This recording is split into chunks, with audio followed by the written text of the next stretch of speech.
So, you want to buy a hypercar. The sticker price is not the cost. It is the entry fee to a financial architecture designed to extract wealth at every turn, from the moment you take delivery to the moment you sell. This is not a car. It is a depreciating mechanical liability dressed in carbon fiber.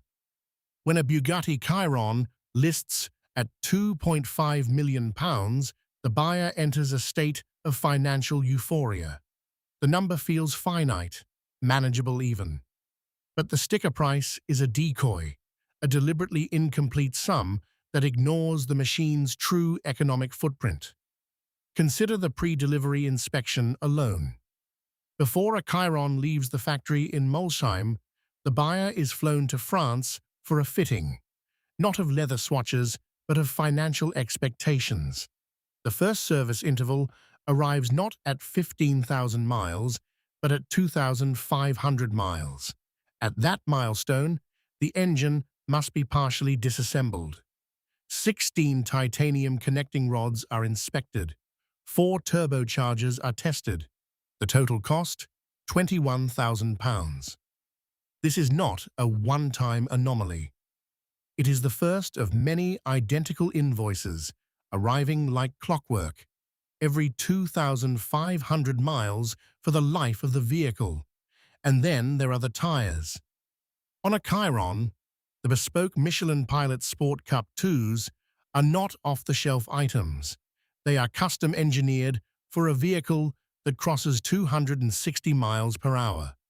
A full set costs £30,000.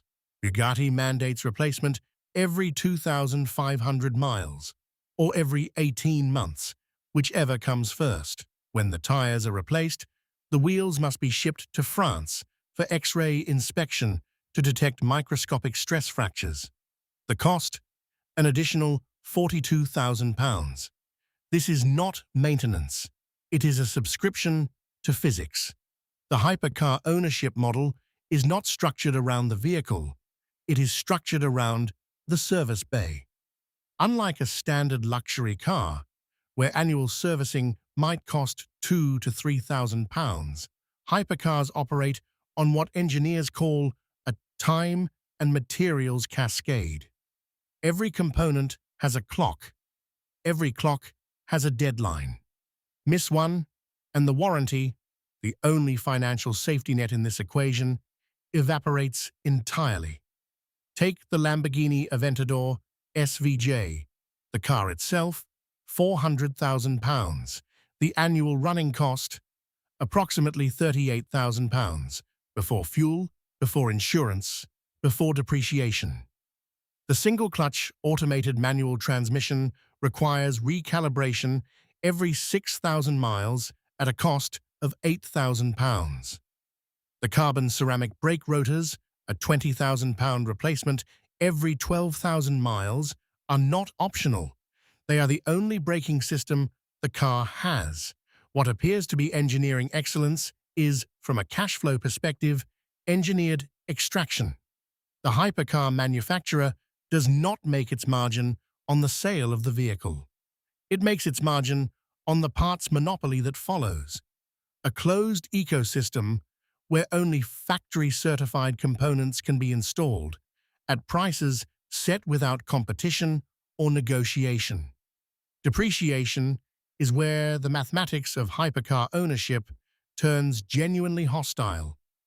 A standard production car loses roughly 15 to 20% of its value in the first year. A hypercar, counterintuitively, can lose 40%, but only if it is driven. And if it is not driven, a different form of depreciation activates, what wealth managers call illiquidity decay.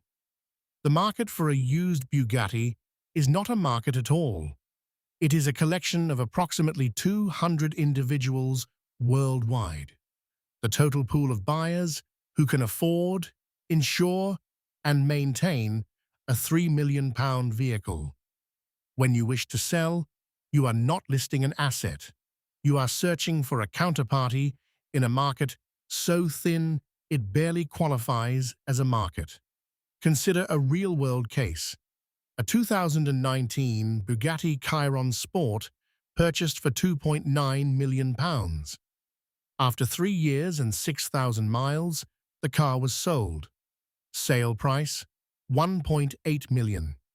Total depreciation, £1.1 million. That is £366,000 per year, or approximately £1,000 per day, lost not to fuel, not to tires, not to servicing, but purely to the passage of time and the geometry of an impossibly small buyer pool.